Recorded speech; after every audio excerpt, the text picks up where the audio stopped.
Hello, this is Memphis Community University. We are practicing some area and volume free response questions. If you're new to the channel, welcome. So what we've done is for every single FRQ topic like area and volumes, we've created free response questions based off old AP exams, but they are original and they range from difficulty level number 1 all the way up to difficulty number 10.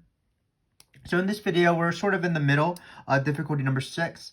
This is basically the level where you need to be able to reach in order to sort of guarantee success on a standard AP exam question with area and volumes. So for example, when I test my students, I want them to be at least at this level, difficulty number 6 out of 10.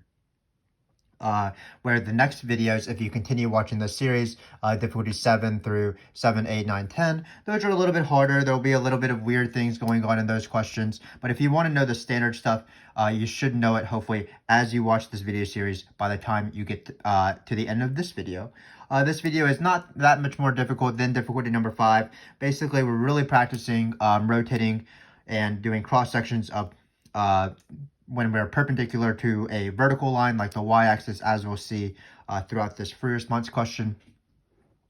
And we just want to know what that entails, meaning just changing everything to y's and things like that. So I have this function for you here. It's ln of x squared. We have this region, sorry. It looks like we have ln of x squared plus 6. That's this guy right here. We have this line, 2x plus 2. We have this region. We actually don't have an area question because we do really want to focus on volume questions in this video. There are plenty of area questions throughout this series for you if you want to watch them. So let's get started. So you take this region. The region is provided. The first thing you want to do, though, before we even look at the questions, is to find both coordinates of these intersection points because we might eventually have to use them. So let's do that real quick. I'm going to bring out my friend here, Freddie. Freddie is our third calculator. You might not be able to tell that, but that's number 3. Let's write start. Let's clear some stuff out just for fun. That might be enough clearing. Let's go for the graph. So y is equal to, let's see. So I'm going to clear out what I had previously. And then we're going to type in these functions. So the first one is 2x plus 2. That's pretty easy. If you haven't watched these video series, I'm really terrible with the calculator. So just, if you are as well, just type in things slow, for example, and just get used to the calculator. You don't want to let it slow you down. It is definitely a helpful tool, but it can slow people down, of course, and time is often an issue on the AP exam. So the best thing to do is just practice with it, learn how to do graphs and integrals and derivatives and things like that. So it looks like we have this region here. It's a little tiny in this picture, so I'm going to zoom in a little bit. Looks like I can zoom in quite a bit. We do have where x is greater than 0, so I like to always adjust my windows when I'm doing the graph. So I'm going to have the x-min be 0 and the x-max be basically, let's just say 5. And then the y-min, I don't think we need to go to negative 10. Let's just go to negative 2. Let's see what the graph looks like now. So here's a clearer picture, hopefully. Hopefully you can see the region there on this graph. And then what we need to do is we need to find the intersection points. And if you have an Inspire cast that's able to use the solve button or something like that, I still encourage you to just graph it because you do need both coordinates of the point. So let's do this. The way this works is you go to second calc in the intersection. First curve, just be somewhere on the first curve. Second curve, be somewhere on the second curve. And the most important thing is to guess the point correctly to help Freddie out here. Looks like we have the intersection 3.14619. Let me write that down. So this is the top number. And then we have the point, hopefully you can see that, 8.29238. So I just like to write a few decimals just to be safe. Definitely at least 3 after the decimals, but maybe a few more. It never helped to be more precise. We do have to do this process for the second point as well, so give me time to do that. So I'm on the first curve. I'm going to go scroll over to that bottom 0 there. Seems lonely. Might need some friends. So we have that first curve, second curve, and we're going to give Freddie a guess here. And we're going to get 0.15. So let me write this down. 0.15, 859, comma, 2.3172, 2.31, sorry, 2.31, Can't really read the calculator. 2.3172. Definitely the calculator. People have missed out in the past typing in things, reading off the calculator. So just be careful as you do this. So it's been 5 minutes and we haven't started the first question, so I feel like it's good time to start. But again, take your time with calculator if needed. So here we have a volume question. So let me redraw this picture real quick. So it looks like we have this guy and this guy. Not the same exact picture, but not too bad as well. We're going to relabel these pictures. We won't relabel the points because if we need the points, we'll just scroll up as you do. Not really scroll up, but I wrote down the function wrong. It's ln of x squared plus 6. And then this function is y is equal to 2x plus 2. So in this case, notice we're going to be rotating around the line y equals 10. So that's going to be the above line. So hopefully you've had some sort of experience with doing washers that are perpendicular to the horizontal lines like the x-axis, or for example, y is equal to 10. What you want to do is you want to draw the axis on the page. So we can exaggerate it. It's like y is equal to 10 here. We're going to draw a little rectangle here, and it's going to be labeled dx. So this is the same as the first 5 videos as well, even video 1, where you draw this little rectangle dx, you label it dx, and not draw, for example, a horizontal rectangle, because you want it to be perpendicular to this axis right here. And then what we're going to do is, because this rectangle is so far away from this axis, we're going to connect it with this line segment, and that's going to represent my inner radius when I form this washer. Again, if you need to, watch our previous videos, watch our videos on volumes by revolution exclusively if you want more extra help on this. But again, you're always trying to determine inner and outer, and if you draw these pictures in the way I have, it's always the same thing. So I like always doing the same thing in math so I don't have to think very much. If you draw this picture where you draw this rectangle, connect it, the inner is always going to be just top minus bottom of the connector, because that will be the length of the inner radius. As we do the washer, notice the inner radius is going to be empty because we're just going to like take this big circle and then sort of bore out this smaller circle. But we do need to find the inner radius. That's going to be the top here, so it's going to be top minus bottom, where to the top is 7, not 7, 10. I don't know why I said 10, 7. Whew. And then the bottom is going to be this function right here. Let's be careful. Let's put it in parentheses. It's going to be ln of x squared plus 6. Because the bottom of this connector line segment, that's not actually in the picture as you rotate it. It's literally, what is the bottom touching? It's touching this ln function right here. Now let's do outer. Outer is the same thing, whereas inner was just the connector and outer is the connector and the rectangle combined as one object. So what we're going to do is we're going to take the top of this combined object that I drew, this two-part object. It looks like the top of it is literally touching the function y is equal to 10. So it's going to be top minus bottom again, where we're going to have 10 here. And then the bottom of this two-piece object looks like it's touching the function y is equal to 2x plus 2. Be careful with parentheses, so I'm going to write top minus bottom in parentheses, just like that. And now, if you've been watching this video series, you know that we're actually basically done. We can start doing the formula. Let me remind you of the formula if you haven't watched our videos, which is perfectly fine, of course. What you need to do is you need to write pi integral outer squared minus inner squared, because that's the area of this overall circle, the outer circle, minus the area of the inner circle, because you're trying to find the area of this washer, this flat donut looking thing. So in this case, let's just put in this formula. So outer looks like it's going to be this. We can maybe simplify. If you don't feel comfortable simplifying, don't need to simplify. Just put that whatever you want to put in this squared, as long as it's justified and as long as it's equivalent to the right answer. So for example, if I wanted to, I could literally write this inside, but I don't have a lot of space and I want to sort of simplify when I'm typing in a calculator. So I'm just going to do the 10 minus 2, not too bad, and then it's going to be minus 2x. So it's going to be 8 minus 2x. Great.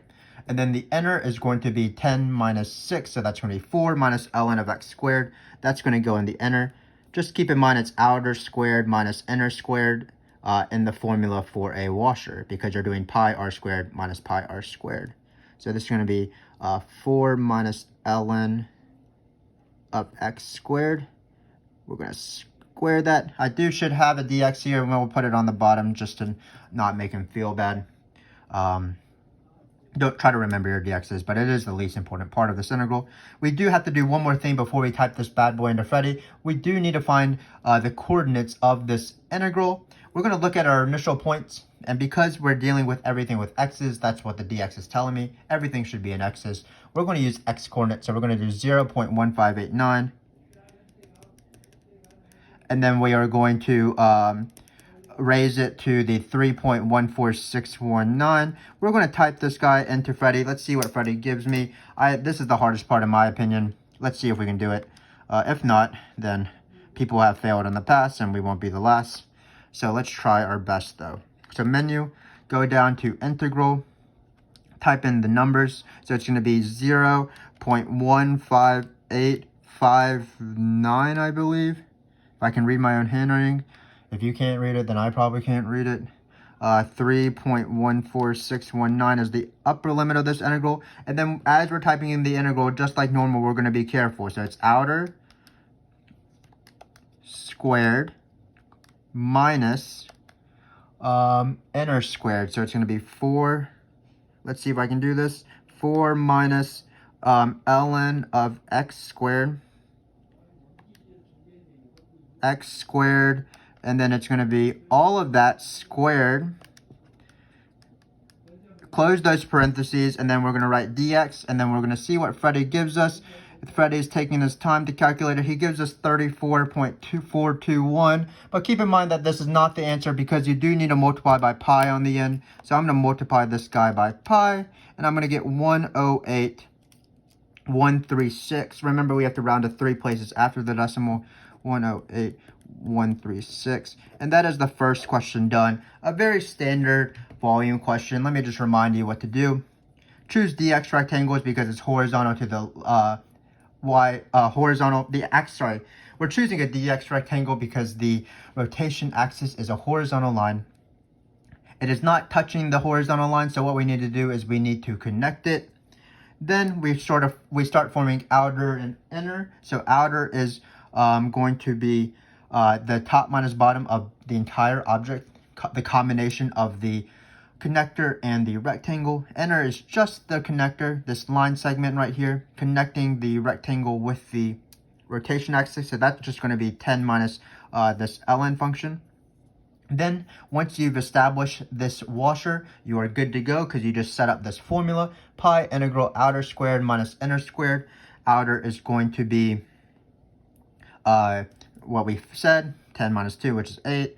And then inner is top minus bottom of just the connector. Type this in. Remember, it's pi times outer squared minus inner squared. We use x coordinates because everything is dx's.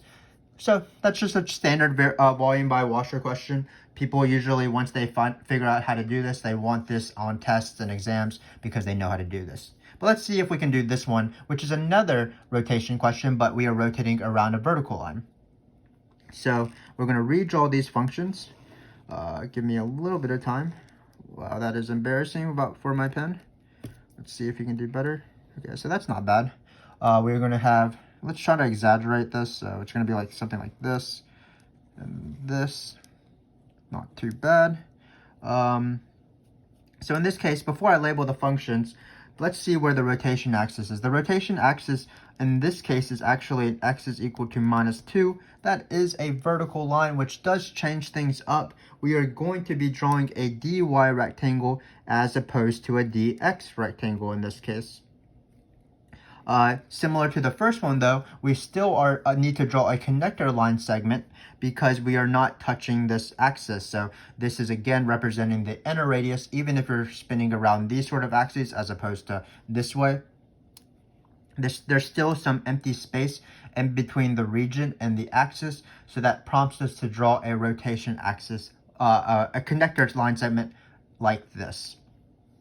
If you want, some students like to start the integral before they draw the washer. They like to write dy here to remind themselves everything has to be in terms of y's. And let's see that. So we are going to, instead of outer and inner, with being top minus bottom, they're actually going to be right minus left. Because if you change this function over, you want this function basically to look like this. So if you have it right here, you want to do like top minus bottom of this connector, and then top minus bottom of this entire object, and it's going to be the same thing.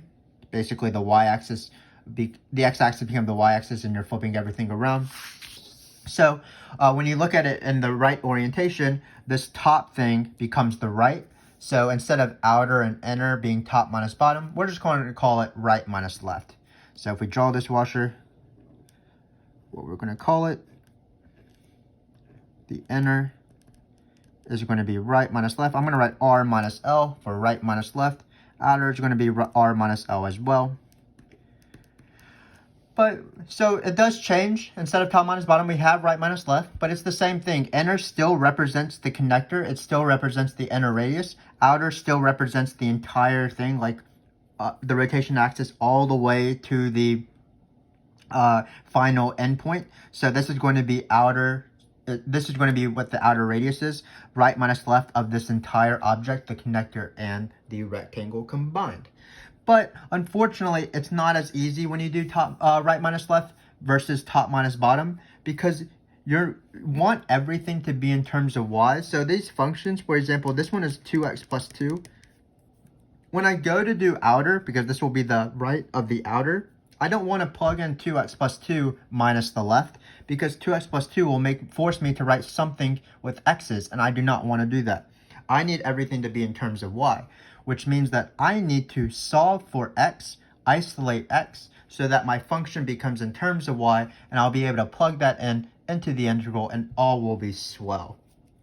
So I'm going to do that real quick. I'm going to subtract off 2 here, divide by 2. So now I have a function of y instead of x. X is in terms of y. So whenever I'm going to use this function, this line, I'm not going to call it this. I'm going to call it the equivalent form, this guy right here, as you'll see in a minute. We have to do the same thing, unfortunately, to the other function. We have y is equal to ln of x squared plus 6. Again, we need it of the form x is equal to something. This one's going to be a little bit harder. So what we need to do is first subtract 6, of course.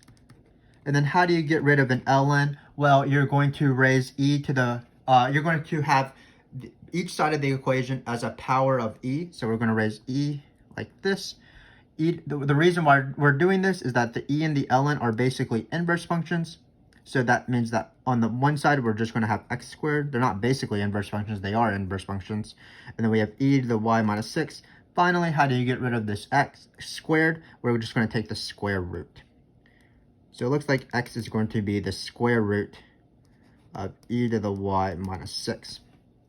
Actually, it should be the plus or minus the square root, but ln, this function actually has a portion in the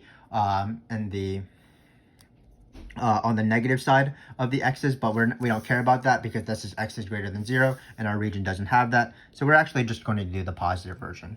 So now that we've adjusted these functions, we are ready to have inner and outer. So remember, inner is always just the right minus left of the connector. What is the right of the connector touching? It's this function right here. It used to be called ln of x squared plus 6, but we're going to call it the square root of e y minus 6. So this is going to be the right.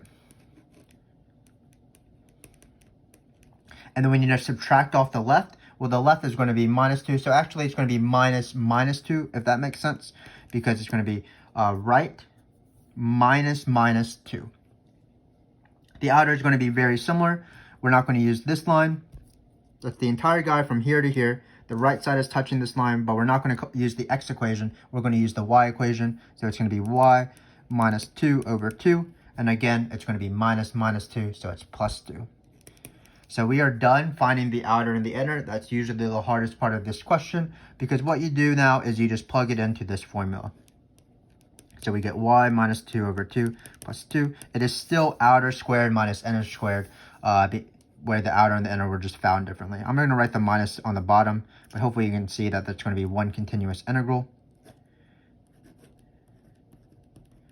So these look like they will be a pain to type in, but we will succeed, I promise. One last thing though, for this guy right here, this first guy, we use x coordinates from here and here because there was dx. In this case, we need y coordinates. So we're going to do y coordinates instead. Let me read them off to you. 2.3172 and 8.29239. And now we are ready to use Freddy, and let's see what Freddy can do. So we have menu. Let's just be very careful as we type this in. More likely to miss it than you are. Don't even know where to start. Let's go math. Let's go to integral. Let's just go very slowly, sort of prepping myself. Trying to get my confidence up as I type in this integral, because I'm always so bad with the calculator. So that looks like the endpoints. That looks like enough decimals. And then we're going to be careful with parentheses. So we're going to start out with parentheses, because that'll be the outer. And then we're going to put in parentheses. We can use x because the variation of integration doesn't matter. The variable of integration, it's not the variation, but the variable of integration doesn't matter for the calculator. So even if it says y's, we're actually going to do x's. So it's going to be x over 2 divided by 2 plus 2. And then we're going to close the outer, square it, write a minus, and then we're going to write, start the parentheses for the inner, and then we're going to write square root. So square root, nope, not that, square, come on buddy, you can do this. I don't know if I'm talking to Freddy or myself. So let's see if I can just delete this. All right, great. So I don't want to be in an exponent. So let's try this again. Square root of, looks like we need to do e. Where is e? Right by the ln button. Then we're going to write x minus 6. Go outside of this, and then we're going to write plus 2. Close these parentheses for the inner, and then square this. And that should be the integral. We're going to write dx at the end. Again, you can choose y's or x's as long as you're consistent in the calculator. Hit enter. Looks like it's 26.459. Hopefully I typed in everything correctly. I'm assuming I did. If I didn't, please let me know in the comments below. But remember that you do have to multiply this integral by pi at the very end. So I'm going to multiply by pi, and then I'm going to get my final answer of 83.117.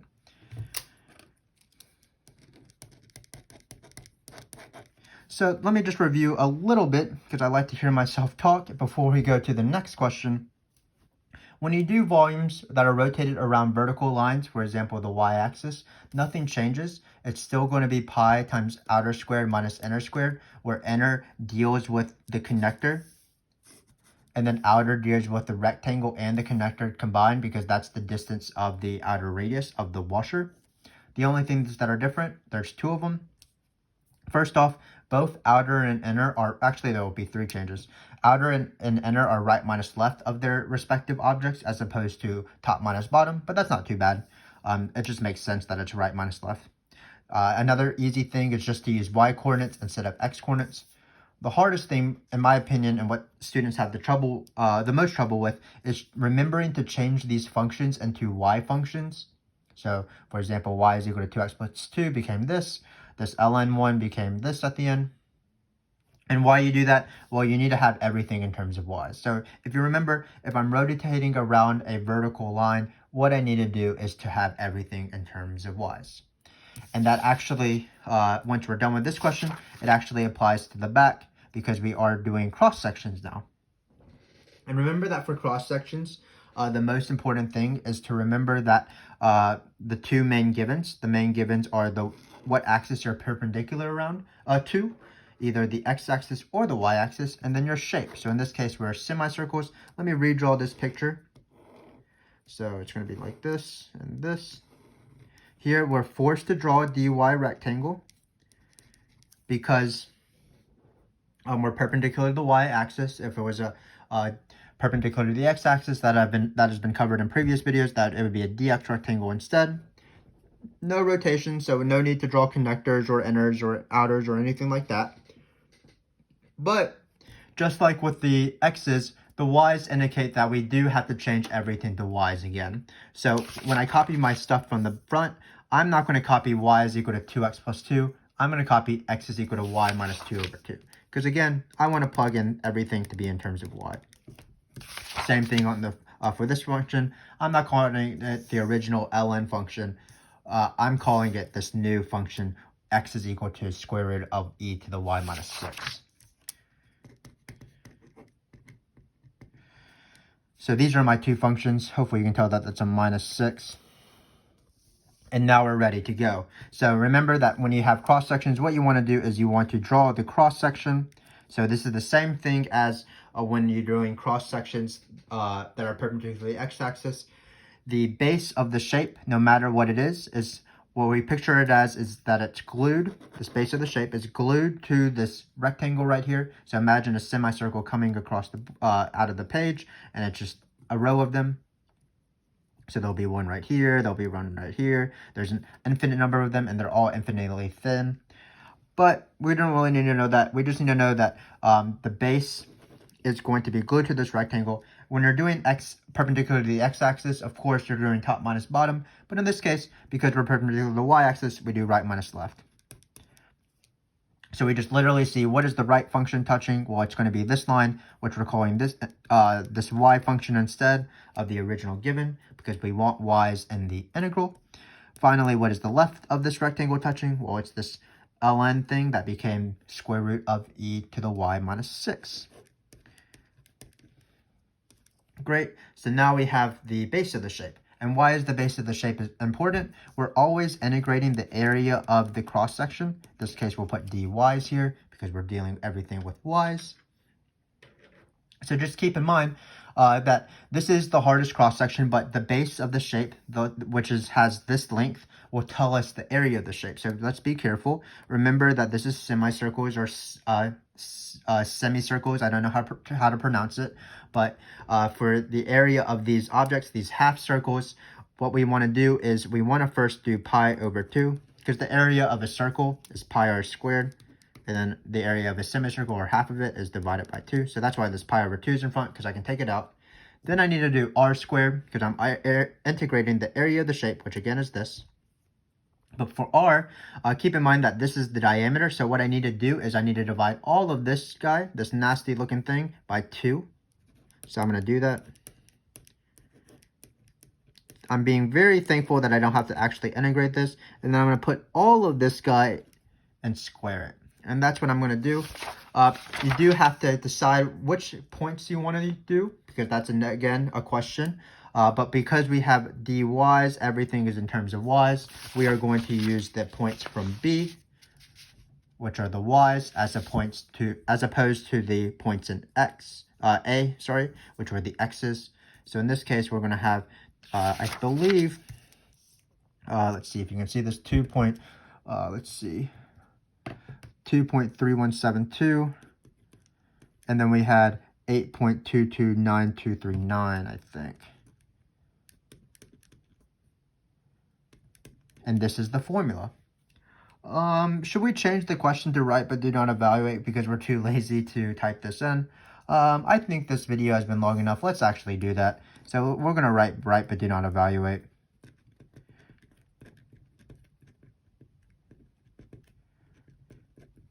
I would not recommend this on the tests or on an AP exam for you to change the question to whatever you like it to be.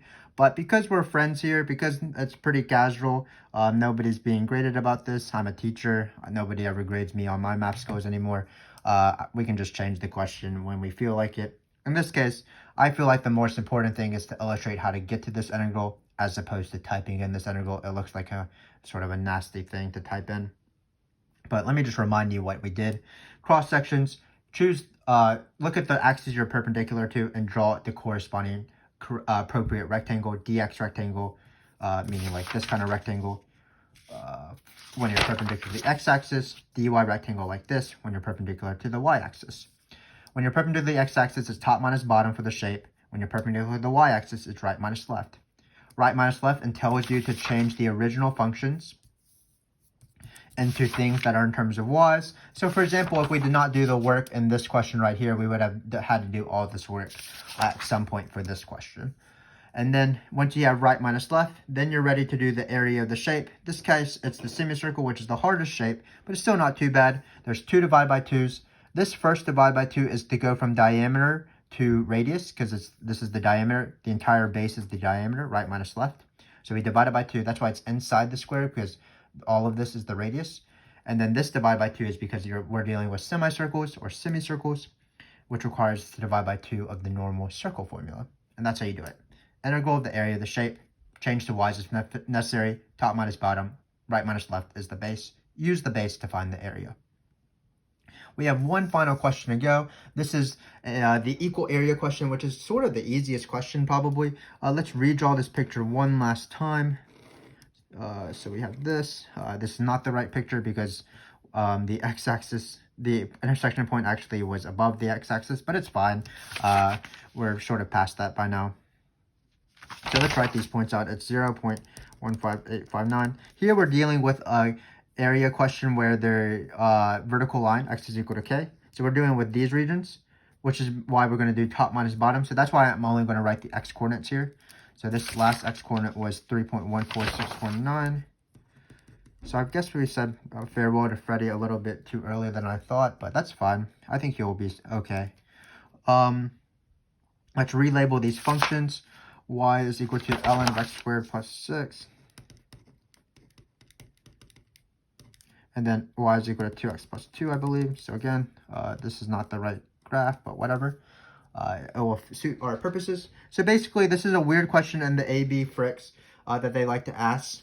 It's right but do not evaluate. So this one actually is right but do not evaluate. So we're going to write an equation. And basically what we're going to do is we're going to have this vertical line, x is equal to k, and we want it to divide this region into 2 equal regions. Hopefully you see that because this is not symmetrical, it's not going to be midway. There does need to be work to be done. Let's call this region A and let's call this region B. The great thing about the equal area question is it's always the same. Basically what we're going to do is we're going to set the area of A to be equal to the area of B. You could, for example, set the area of A to be half the entire area. But for now, I'm just going to set the area of A to be equal to the area of B.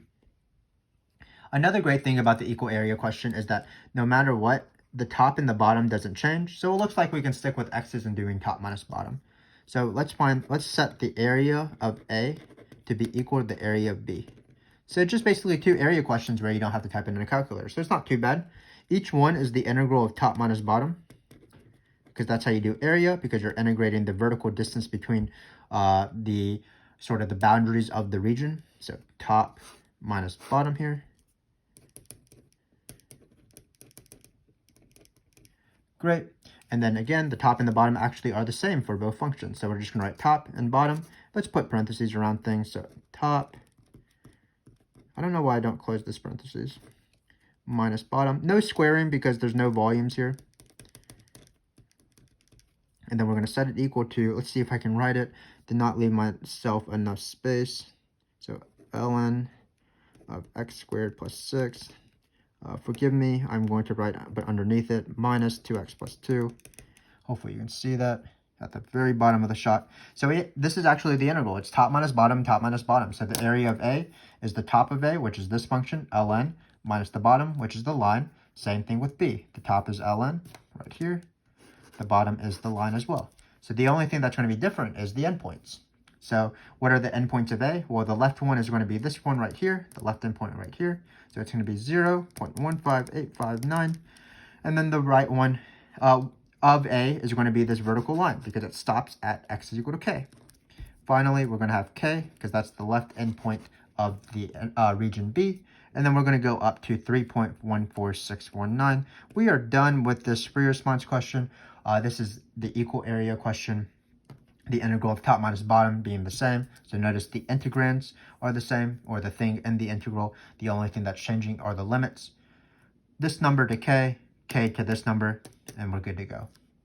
So hopefully you found this useful. Again, if you need to be comfortable and you need to be able to do questions at this level, in my opinion, if you want to master area and volume FRQs, or if you want to be confident while you do area and volume FRQs on the AP exam or any tests in the future. Just the emphasis in this video was if you're rotating around a vertical line, you need to change everything to y's. You need to do right minus left instead of top minus bottom for outer and inner. And then you also need to use y coordinates on the integral. Same thing with cross sections. If you're That was quite a mouthful. If you're perpendicular to the y-axis, you need to change everything to y. So you need to use y functions. So if this were the original question, you need to change these suckers right here to y, guys. Then, instead of top minus bottom for the base of the shape, you're going to use right minus left. But right minus left will still be the length of the base of the shape. So it should allow you to find the area of the shape, which is what you're always trying to integrate. So that's going to be, in this case, the diameter divided by 2 squared. So right minus left divided by 2 squared with a pi over 2 in the front. And again, you should be using y coordinates because we're perpendicular to the y-axis. We drew a dy rectangle. Finally, this is the equal area question, not too bad. In this case, we're doing top minus bottom because we drew dx rectangles. But the top and the bottom don't change, so all we're doing is changing the endpoints. So hopefully you enjoyed watching this video, and hopefully you have watched this video series throughout. We do definitely appreciate you tuning in. The next few videos, again, are just really challenge videos, 7, 8, 9, 10. There are questions that are pretty typical like this level, so you can keep practicing, but there are some sort of weird things going on, like double integrals for washers when top minus bottom changes, and things like that. Things that I've definitely seen on the AP exam, but are more rare. Definitely try to get to this level, though. I'm very confident that if you watch this video series, if you watch our videos on area and volumes by themselves, you will be able to get to this level. Area and volumes is some people's favorite free response question because it's such a routine as you do these questions. But until then, this video is running quite a bit longer than I expected. So I am going to sign off. Thank you very much. See you next time.